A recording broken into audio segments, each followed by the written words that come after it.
First of all, I thought it was really effective. I thought he did a great job, and Billy and I have stayed in touch, and over the years. And I think what happened was we got done with Saturday's game and looked back at Billy's, the '06 and '07, seasons, and I think they were 27-2, and then went on a skid there at the end. They lost 3 or 5, and I thought there was a lot of similarities between both teams, and just decided to reach out to Billy, and obviously he was in town, and it worked out, and I think it was really helpful.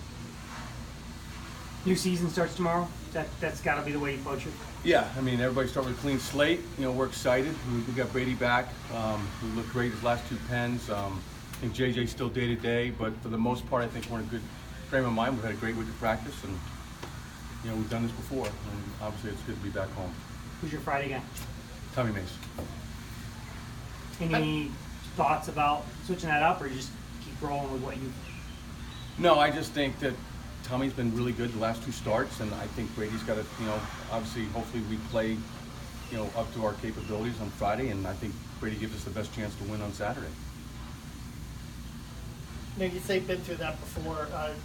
Just having that confidence, breaking through last year and winning it all, and having that experience back. How do you think that kind of can carry over into this season? Well, I hope it means something.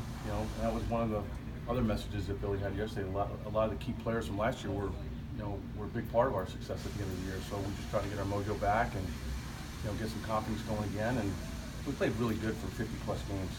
Obviously the last 6 or 7 games haven't quite gone the way we want them to go, but we've won 19 straight series before the Mississippi State series, and can't control when the adversity hits, but you can certainly control how you're going to handle it moving forward. So I think we're in a good frame of mind. Do you sense any dip in confidence for this team that's ultra confident?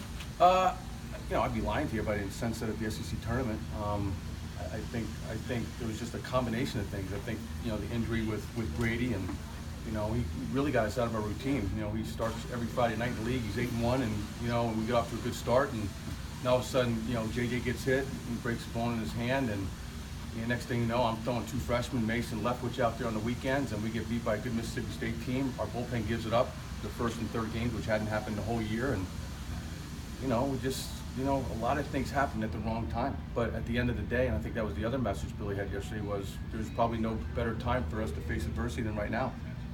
It's real. So let's deal with it, and let's try to ignore all the distractions and just move forward.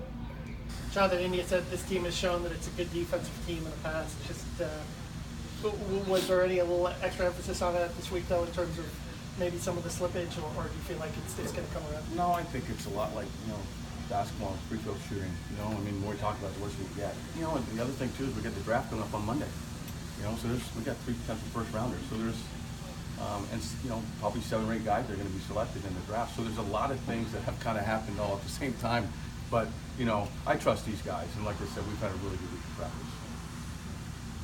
Speaking of that, I mean, just obviously I know you want the kids' focus, but just how neat is it that in your tenure, I mean, you're seeing guys go up to the big leagues now, you're seeing guys producing the minor leagues, just the development aspect of that, and how you guys have managed to produce and get guys as high draft picks over really the last 8 to 10 years. Yeah, it's been great, and I think that's ultimately what their goal has been since they've been, young kids. So I'm excited for them. I hope it all works out. I hope they're all happy when their name's called, and hopefully we're mature enough to handle it and move forward. How many years have you been thinking about playing the early game on Friday to avoid some of the rain? It's one of those things, if it's not broken, I think things have worked out well, but last year was just an absolute nightmare with the rain.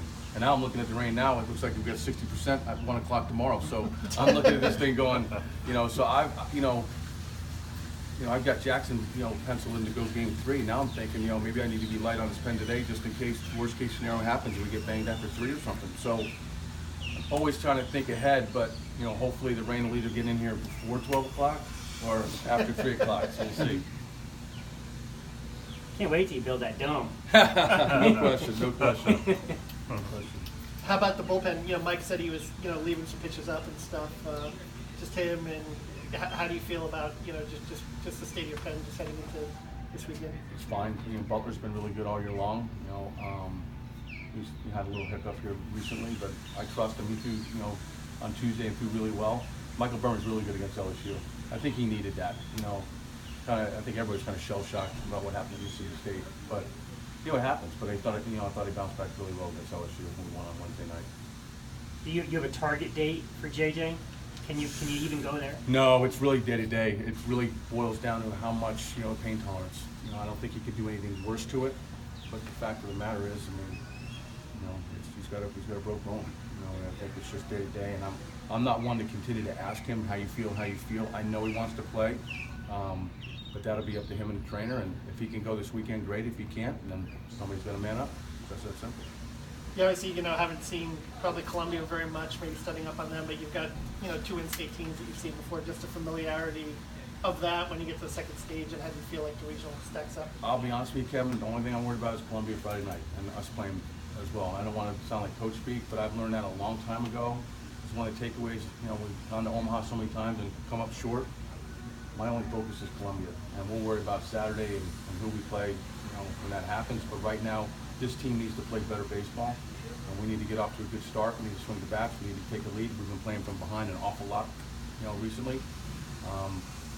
But we played Columbia 3 times last year, so they're familiar with the park, and they have a lot of players back. So, like I said, I don't want to sound like coach speak, but my focus really is just Columbia, and whatever happens Saturday happens Saturday. With JJ out, how do you feel about your young catchers kind of on the stage and handling? Well, I think we caught Cal a couple games in the tournament. I was really, really pleased with how Jonah caught. I don't think Jackson's very easy to catch with his stuff, and ball, sinks. He's got a good breaking ball. His changeup's not easy to handle, but I thought Jonah did a really, really good job behind the plate. So we'll continue to talk about it, but certainly those 2 guys are capable. We talked about it a few weeks ago. You were looking for 3 starters to go 7 innings. Still looking for that. Is that kind of still the goal, still the key to getting through this thing? Yeah, I just, certainly, Brady and Jackson, I think, are poised to do that. I think Tommy Mace, he pitched into the 7th against Mississippi State and pitched really good against LSU. So I think, if Tommy throws like he's capable, like he did the last 2 times and sets the tone, I think our biggest opponent right now is ourselves. We just got to play better. It's just that simple, and play clean baseball like we have, for the majority of the year. Thanks. Okay, you Thanks, got it. Sully. Thank you. Sure. Oh.